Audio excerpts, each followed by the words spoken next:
तो नमस्कार दोस्तों, मैं प्रियंका तिवारी आप लोग का बहुत बहुत स्वागत करती हूँ अपने इस चैनल पे। तो आज मैं आप लोगों को साइंस पढ़ाने वाली हूँ और बहुत बहुत ही इम्पॉर्टेंट वीडियो है। तो प्लीज़ आप लोग इस वीडियो को स्किप ना करिएगा और इस वीडियो को पूरा पूरा देखिएगा। आपका चाहे बीपीएससी हो या बिहार एसएससी हो या फिर कोई भी एग्जाम हो जिसमें आप लोग का साइंस पूछता है, तो साइंस का एकदम 100% क्वेश्चन लड़ेगा। अब 100% की बात ये नहीं कि मतलब सारे क्वेश्चन ही लड़ जाएंगे, बट इतना है कि अगर आपके 30 क्वेश्चन पूछ रहे हैं तो 25-28 जरूर लड़ेंगे आपके। तो मान के चलिए 99% तो क्वेश्चन लड़ना बिल्कुल एकदम है इससे। तो प्लीज करके आप लोगों से एकदम हाथ जोड़ के रिक्वेस्ट है कि आप लोग वीडियो को प्लीज प्लीज पूरा देखिएगा और जैसा भी होगा जो भी होगा कमेंट जरूर करके बताइएगा कि आप लोगों को वीडियो कैसा लगा। तो चलिए आइए शुरू करते हैं आज अपना क्या बायोलॉजी का क्वेश्चन आंसर, और प्रैक्टिस सेट अच्छे से सॉल्व करिए और देखिए आपका क्या, आप लोग देखिएगा कि कैसा लग रहा है। और काफी हेल्पफुल वीडियो है, तो प्लीज आप लोगों से बहुत बहुत ज्यादा करके रिक्वेस्ट है कि आप लोग वीडियो को पूरा देखिए और जैसा भी होगा अपना रिस्पांस जरूर दीजिएगा, अच्छा या बुरा जैसा भी होगा। मैं कमेंट जरूर करिएगा और लाइक कमेंट सब्सक्राइब शेयर तीनों प्लीज करिएगा। तो चलिए अब शुरू करते हैं। बहुत बहुत धन्यवाद आप लोगों का। प्लीज आप आइए अब वीडियो शुरू करते हैं। तो दोस्तों चलिए हम शुरू करते हैं जीव विज्ञान की उपशाखाएं से। तो पहला क्वेश्चन है, हड्डियों की पढ़ाई विज्ञान की किस शाखा के अंतर्गत होती है? तो इसका ऑप्शन है ऑस्टियोलॉजी।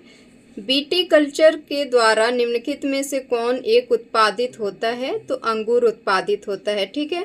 जेनेटिक्स निम्न में से किसका अध्ययन है? तो जेनेटिक्स आपका देख सकते हैं कि आनुवांशिकता का अध्ययन है। रेशम कीट पालन को कहते हैं, तो रेशम कीट पालन को क्या कहते हैं? सेरीकल्चर कहते हैं। जंतु विज्ञान का अध्ययन करता है, जंतु विज्ञान किसका अध्ययन करता है? तो जीवित व मृत जानवरों दोनों का। ठीक है। सर्पों के विषय में जानकारी प्राप्त करना कहलाता है, तो सर्पेटोलॉजी। वृद्धावस्था एवं काल प्रभाव के विषय में ज्ञान प्राप्त करने के लिए करने की विद्या को कहते हैं, तो जेरंटोलॉजी कहते हैं। कीट संवर्धन क्या है? तो कीटों की वृद्धि करने का विज्ञान। मैं लगता है बहुत तेज बोली हूँ, फास्ट बोली हूँ, तो अब धीरे बोलूँगी क्योंकि आप लोग धीरे धीरे क्वेश्चंस करिएगा। ठीक है। तो आपको बहुत अच्छे से याद हो जाएगा। ठीक है। मधुमक्खी का उपयोग किया जाता है, तो किस में किया जाता है? तो एपी कल्चर में। अब देखिए ये कह रहा है कि सूची 1 को सूची 2 से सुमेलित करना है। ठीक है। तो पक्षियों का अध्ययन क्या कहलाता है? ऑर्निथोलॉजी। वंशागति का अध्ययन क्या कहलाता है? तो जेनेटिक्स। पर्यावरण के अध्ययन को क्या कहलाता है? तो इकोलॉजी। जीवाश्म के अध्ययन को क्या कहलाता है? तो पैलियोबायोलॉजी। ठीक है। जीवाश्म के अध्ययन को पैलियोबायोलॉजी कहा जाता है। फिर है इसमें से निम्न में से बेमेल को ज्ञात कीजिए। तो बेमेल क्या होगा? साइकोलॉजी होगा। ठीक है। उसके बाद से पैडोलॉजी निम्न वैज्ञानिक अध्ययन कहलाता है, तो किसका कहलाता है? तो मिट्टी का। ठीक है। अब कह रहे निम्नलिखित में से कौन से एक सही सुमेलित नहीं है? खेती दिया है, खेती का नामकरण दिया है। तो फूलों की खेती फ्लोरिकल्चर ये सही है। फसलों की खेती एग्रोनॉमी सही है। सब्जियों की खेती हॉर्टिकल्चर नहीं होता है, ओलेरीकल्चर होता है। ठीक है। तो सब्जियों की खेती हॉर्टिकल्चर गलत है। फलों की खेती पोमोलॉजी ये बिल्कुल सही है। ठीक है। फूलों के अध्ययन को कहते हैं, तो एंथोलॉजी फूलों के अध्ययन को कहते हैं। ठीक है। हाइड्रोपोनिक्स क्या कहलाता है? तो मृदा विहीन पादप संवर्धन कहलाता है। वर्मी कल्चर में प्रयुक्त वर्म होता है, तो क्या होता है? अर्थ वर्म होता है। ठीक है। कह रहा है निम्नलिखित युगों में से कौन सुमेलित नहीं है? तो देखिए एपीकल्चर शहद की मक्खी, sericulture silkworm, PC culture lakh का कीड़ा। तो ये कह रहा है सुमेलित नहीं है, तो पीसी कल्चर लाख का कीड़ा ये सुमेलित नहीं है। ठीक है। हॉर्टिकल्चर जो है आपका फूल से रिलेटेड है, तो ये सही है। ठीक है। कीटों के वैज्ञानिक अध्ययन को क्या कहते हैं? तो एंटोमोलॉजी कहते हैं। ठीक है। अस्थियों का अध्ययन विज्ञान की शाखा के अंतर्गत किया जाता है, तो अस्थियों का अध्ययन विज्ञान की शाखा के अंतर्गत ऑस्टियोलॉजी होता है। ठीक है। अब आइए क्या क्वेश्चन है ये? लिथोट्रिप्सी क्या है? लिथोट्रिप्सी क्या है? तो गुर्दे की पथरी कीड़ों द्वारा तोड़ना लिथोट्रिप्सी है। ठीक है। नेक्स्ट है निम्नलिखित विषय में से कौन सी विषय जनसंख्या मानव जाति के महत्वपूर्ण आंकड़ों के अध्ययन से संबंधित है? तो जननांगिकी। सब्जी के लिए काम आने वाले पौधों के अध्ययन को क्या कहते हैं? तो ओलेरी कल्चर कहते हैं।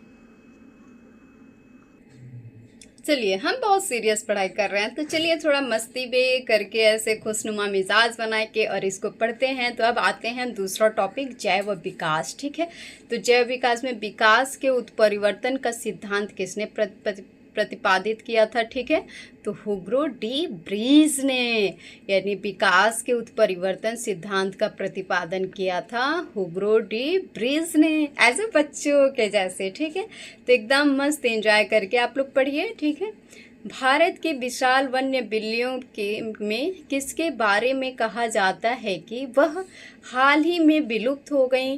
तो चीता है। भारत की विशाल वन्य बिल्लियों में किसके बारे में कहा जाता है कि वह हाल ही में विलुप्त हो गई? तो वह है चीता। आर्क्योटेरिक्स किन वर्गों के प्राणियों के बीच की योजक कड़ी है? तो ये है सरीसृप। आर्क्योटेरिक्स किन वर्गों के प्राणियों के बीच की योजक कड़ी है? तो वो है सरीसृप व पक्षी। चलिए, अब आते हैं सूची 1 को सूची 2 से सम्मिलित कीजिए और सूचियों को नीचे दिए गए कूट का प्रयोग करते हुए सही उत्तर का चयन कीजिए।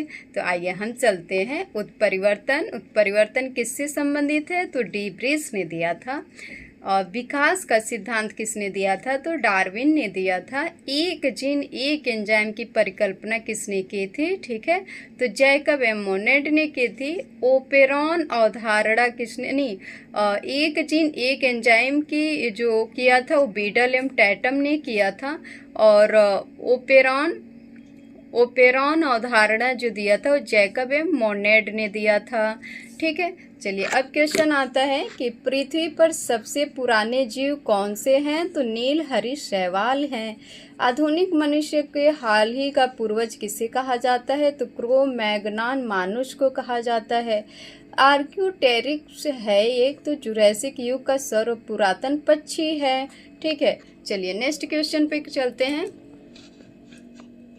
मैथन पूर्वज हैं, तो हाथी का मतलब मैथन जो पूर्वज हैं वो हाथी के हैं। ठीक है, डार्विन द्वारा प्रस्तुत प्राकृतिक वर्णवाद निम्न में से किस पर आधारित है? तो over production, struggle for existence and variations, survival of the fittest, उपयुक्त सभी, तो सभी से हैं। ठीक है, जैव विकास के संदर्भ में सांपों में अंगों का लोप होने का स्पष्ट किया जाता है। तो क्या होता है? अंगों का उपयोग तथा अनुपयोग किए जाने पे, मतलब सांपों में अंगों का लोप होना स्पष्ट किया जाता है। किससे? कि अंगों का उपयोग तथा अनुपयोग किए जाने से। ठीक है, डायनासोर थे। डायनासोर किस युग के थे? तो मेसोजोइक सरीसृप थे। विकासवाद का सिद्धांत किसने प्रतिपादित किया था? तो विकासवाद का सिद्धांत जो है वो डार्विन ने। और विकास का मुख्य कारक है, तो विकास का मुख्य कारक है प्राकृतिक वर्ण। जीवों के विकास में के संदर्भ में निम्नलिखित में से किस एक का सही अनुक्रम सही है?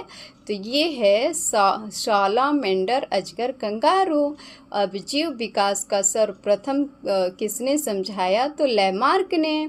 तो ये हमारा 2 टॉपिक, जैव विकास और उत्परिवर्तन का, ये दो टॉपिक कंप्लीट हो गए। अब आइए हम तीसरे टॉपिक पे चलते हैं। तो तीसरा टॉपिक हमारा है वर्गीकी। वर्गीकी हमारा तीसरा टॉपिक है। ठीक है, तो वर्गीकी में है ये, देखिए क्वेश्चन क्या है। निम्नलिखित में से कौन सा पदार्थ वृक्ष से प्राप्त किया जाता है? तो हींग है। निम्नलिखित में से कौन वायु प्रदूषण के जैविक सूचक का प्रसिद्ध है? तो लाइकेन्स है। तो दोस्तों, आप लोगों ने वीडियो लगभग देख ही लिया होगा। अगर आप हमारे यहाँ तक पहुँचे हैं तो यानी आपने वीडियो पूरा देखा होगा। तो पूरा वीडियो देखा होगा तो आप लोग प्लीज़ कमेंट करके बताइए कि कैसा लगा आप लोगों को। और नेक्स्ट पार्ट अगर आप लोगों को चाहिए तो प्लीज़ कमेंट और लाइक सब्सक्राइब जरूर करिएगा। और नेक्स्ट पार्ट के लिए आप लोग प्लीज़ कमेंट करिएगा। तो बहुत बहुत धन्यवाद अभी तक साथ बनाए रहने के लिए। तो बहुत बहुत आप लोग का शुक्रिया। और लाइक कमेंट शेयर प्लीज़ ज़रूर करिएगा।